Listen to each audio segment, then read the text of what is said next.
And this also goes for XC40 Recharge, so the same powertrain battery pack system. This car, again, quoted at 150 kilowatt DC fast charging. And in my testing...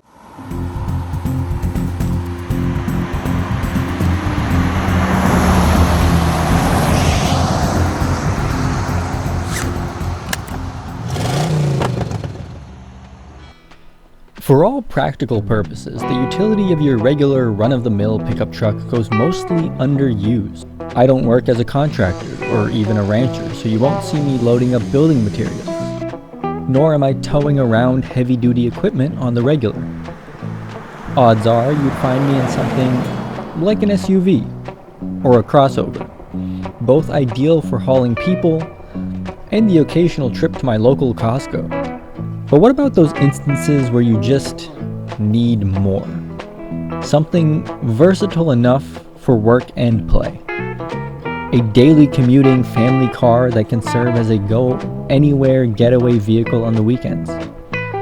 And yet, still remain a light-duty workhorse that'll let you transport some serious cargo when the situation calls for it. You get this. It's called the Ford Maverick, and it's one of the most promising entry-level cars to enter the market today.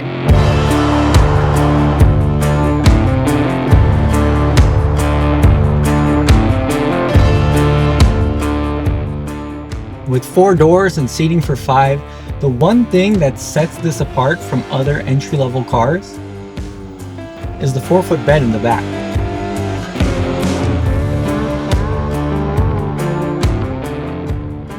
It comes standard with a hybrid powertrain that'll give you an estimated 42 miles per gallon in the city.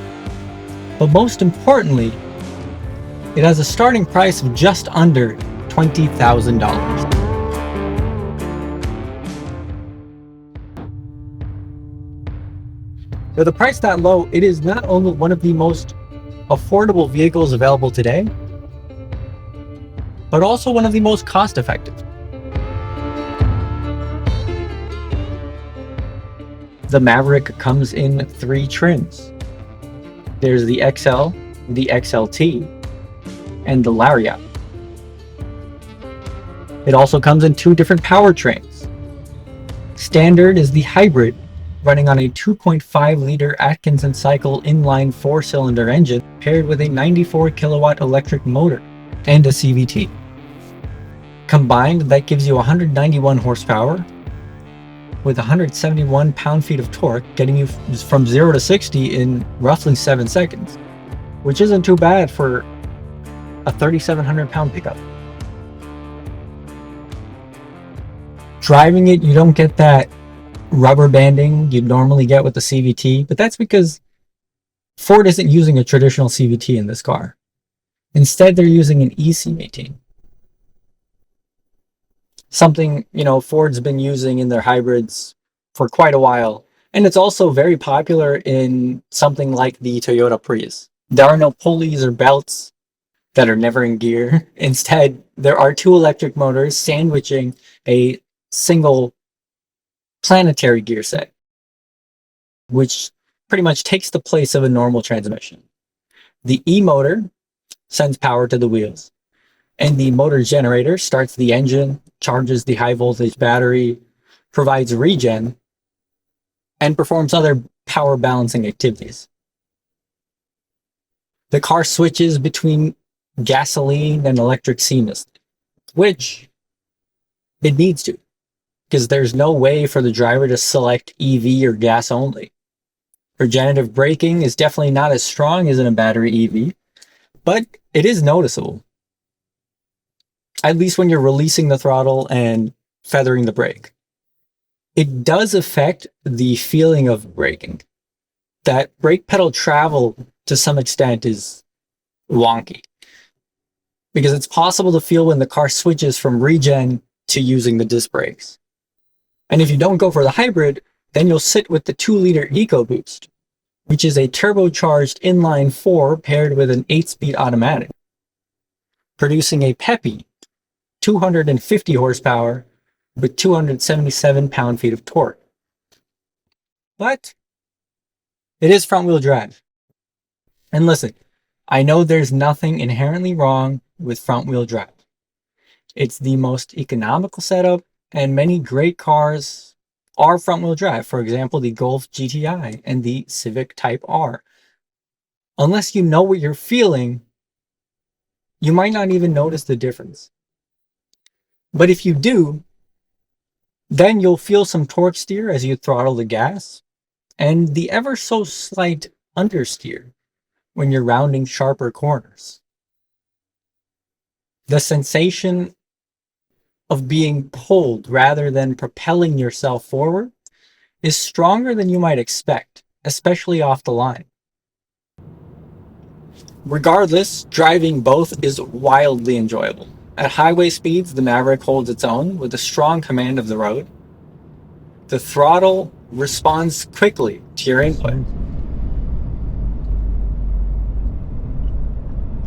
and puts out more power than you might expect from something like this. The steering is breezy without being overly assisted, yet it's responsive enough that you feel a proper balance between being connected to the road with little roll and insulated from the outside because there's little wind and road noise, nor is there much engine noise.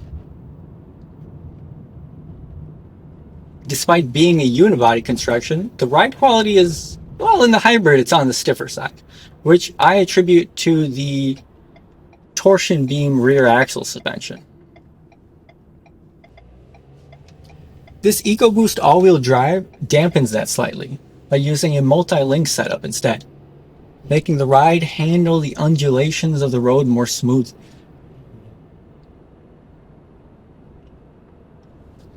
The hybrid powertrain makes up for this, though, with its fuel economy, getting a solid 43 miles per gallon in the city and roughly 37 miles per gallon combined.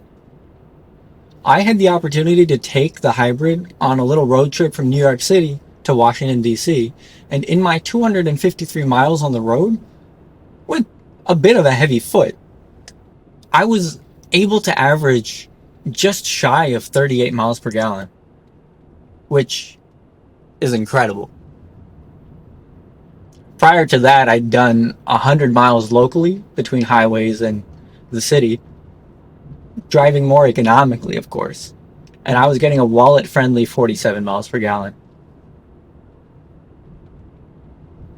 And that is what makes the Ford Maverick truly brilliant, because this is an entry-level car at an entry-level price. And that is precisely the value you're getting for it.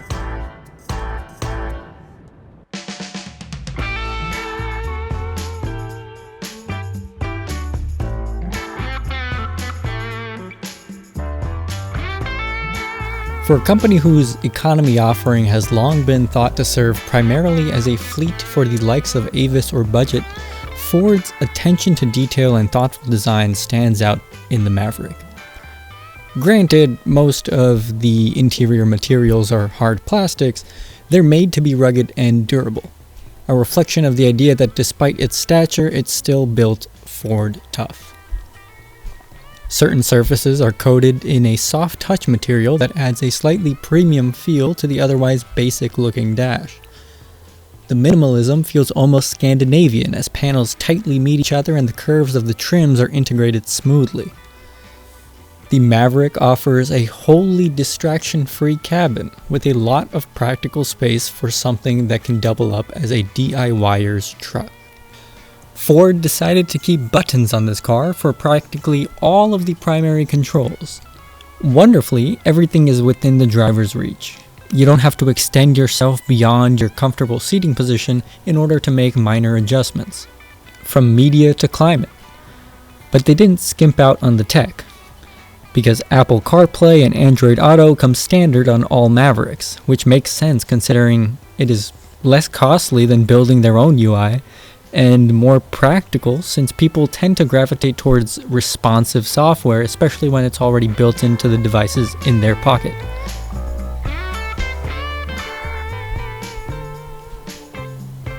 I will say one of the things I do find odd while I'm driving is the placement of the screen. What I mean by that is if you take a look at the infotainment screen, it is flat against the dash, which might be the perfect viewing angle for a small Asian mom like mine or a child sitting in the back row.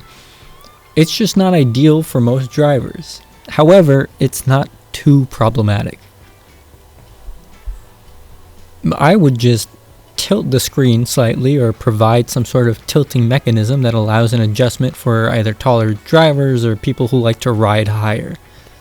Then again, that costs money. Would it have been nice for the screen to also have been angled slightly towards the driver? Of course, but again, it's a $20,000 pickup. There's just no need for it. And the more time you spend inside this truck, you start to notice the little details that honestly don't take away from the experience of living with it. There are elements so trivial you might not even think about them. The driver doesn't get their own headliner handle, for one thing. Then take the buttons on the steering wheel, while you have the ability to raise and lower the volume, go back a track or skip to the next one. There's no way that you can pause your music from the steering wheel. You have the option to mute, but then your music is still playing in the background, you just can't hear it. And I don't quite understand what the point of that is. Sure, you can just reach to the dash and hit the pause button, but it just seems more intuitive to have that ability on your steering wheel. Another strange decision was the placement of the heated steering wheel button, which for some reason is located on the passenger half of the climate controls. I would have no problem with this if there wasn't a cutout for a button on the driver's side that just sits empty. But now I have to break the barrier of my passenger's personal bubble just to keep my hands warm. That sounds wrong. Meanwhile, as far as storage is concerned, there is a lot of it. In particular, there are two cubbies, one beside and one behind the screen. The ignition switch is mounted quite low, at least in the trims that don't come with a normal steering mounted key ignition, but it does keep your hand close to the Prindle. The gear shift here is similar to the shift-by-wire system Ford uses in its other cars, such as the Mustang Mach-E. Just put your foot on the brake and shift into gear by rotating the knob. But like the Mach-E, it feels a bit flimsy. There's no resistance and no limitation, so it spins freely like a volume knob even after you've reached your desired gear. Yet, Ford makes up for this break in thoughtfulness with the practicality of the rest of the center console, fitted with rubberized materials and custom cutouts for a wireless phone charger, a phone dock, and what I can only assume to be a snack storage space. You'll notice that your peripherals stay firmly planted. Meanwhile, cup holders are a great size for even a can of soda. The armrest is cushioned enough for people with glass bones like myself. Plus, it has reasonable storage inside. The driver's seat is an 8-way power adjusting seat, and understandably the passenger seat is not. Even on the Lariat luxury package, as is featured in this model, with its upholstered brown leather as opposed to the standard cloth interior. You get reasonably large seats and a nice commanding driving position with ample visibility. The two large wing mirrors, when set correctly, definitely reduce your blind spot to virtually nothing. But don't worry, because with modern technology, ignorance is bliss. In that you do have a blind spot indication system. On the other hand, in the two models I've driven, for some reason visibility out of the rear view mirror has been plagued with a fuzzy image regardless of time of day. When you hop in the back seat, however, you might notice that it can be a pretty tight squeeze. I am not the tallest, nor the most average, but I was able to sit comfortably for the most part. Not entirely sure how I would fare if I was in the back row on a long trip. If you're taller or of a bulkier build, you might find even short trips in the second row to be uncomfortable. Whereas if you're a child, you'll simply be blown away by the lack of rear entertainment. Which brings me to this odd-shaped notch at the back of the center console. Ford says, that it's made for future accessory attachments, of which they'll share the specifications so people could 3D print their own. One use case would be as a mount for an iPad. I don't really have anything more to say on this, I just thought it was interesting. The bench can be lifted up to reveal some shallow storage space.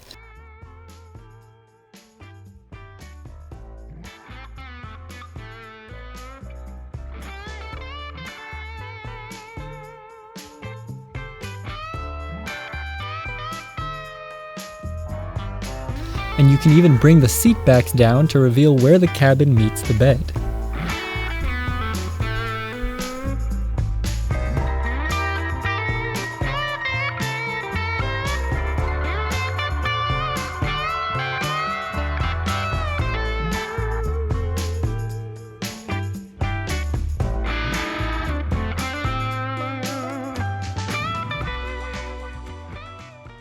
The Ford Maverick has a roughly 4-foot long all-steel truck bed, with optional spray-in bed liner like you see here. The tailgate is not dampened, but it is adjustable.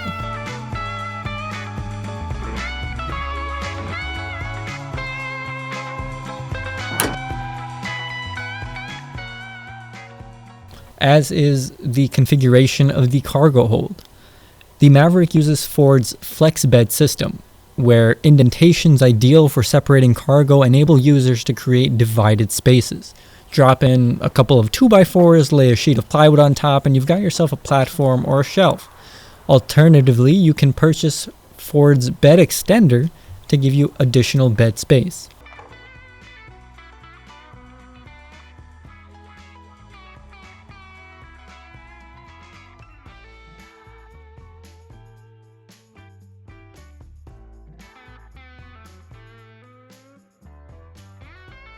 Otherwise, with a wheel-to-wheel width of 42 inches and 20 inches of depth, this bed has enough capacity for most people. Just the other day, I heard a friend was flying in from Canada, so we made last-minute plans for me to pick her up from the airport. The Maverick's bed could have fit her checked luggage about 6 times over, which is ideal if you're a family traveling to the motherland with gifts for relatives. And for the short kings out there, its lift and height of 30 inches makes it pretty easy to load heavy items. Either way, yes, it's a small bed, but again, it's a compact pickup, not a heavy-duty workhorse. The Australians would say that this is a ute, or utility vehicle, and they would be right. The bed is more than enough for fitting what you need. For more on this, we go to John Oliver. John, you were saying that truck beds are a lot like penises. If they're used correctly, even a short one can do the trick. Is a rumour I have heard. Up front, you have what is otherwise a normal-looking face. Something that looks so much like a truck that you wouldn't even question whether it is. Whereas opposing drivers might be surprised to learn that it isn't a car. The headlights are mounted slightly lower so you don't blind oncoming traffic, a feature for the considerate driver. It sits on either 17-inch or 18-inch wheels. On the 17-inch XL, you'll get Steelies, but upgrade to the XLT or Lariat and you'll get aluminum wheels in either 17 or 18 inches. Its size is noticeably smaller than the standard full-size pickup truck, which means that even a city dweller could own one.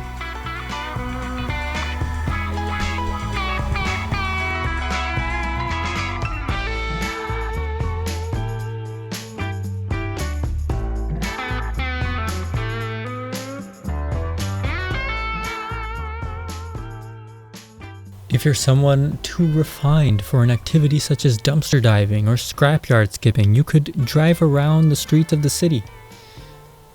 Stooping. Alternatively, you could just wait for Stooping NYC to post something that interests you, drive out, and load it up. You know, in the bed of the truck, which has a payload capacity of 1,500 pounds. And if you're trying to get out of the city to go on an off-road adventure, you could get the optional FX4 package on your all-wheel drive XLT or Lariat, but don't think that you'll be doing any serious rock crawling. At best, you can do a moderate gravel crawl. Because despite the FX4 package being one of Ford's hallmark off-roading packages, the Maverick's version doesn't get the full suite. Sure, there'll be some underbody skid plates, larger all-terrain tires, hill descent control, and off-road driving modes. But you don't get any suspension upgrades besides off-road tuning. There's no locking differential, no trail control, and no low-range transfer case. If you're looking for those, you'd be better off being upsold to the Ford Ranger.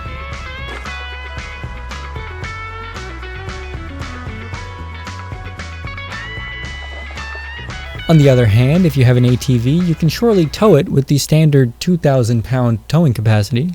If you're trying to hitch a small camper trailer, hope is not lost. With the all-wheel drive, you can tack on the 4K towing package, which comes with trailer brake control, allowing you to tow up to 4,000 pounds. But at that point, as you add all these features, you add to your bill. A top-spec, fully loaded Maverick can come out to around $38,000, which somewhat defeats the purpose of this truck, at least from a cost perspective. But when you're buying a vehicle, you're buying what fits your needs first and foremost. You'll be compelled to compare it to other cars on the market across different classes, as you should when you do your research. You'll also compare it to other trucks within its class, like the competitively priced Hyundai Santa Cruz or the slightly larger Honda Ridgeline.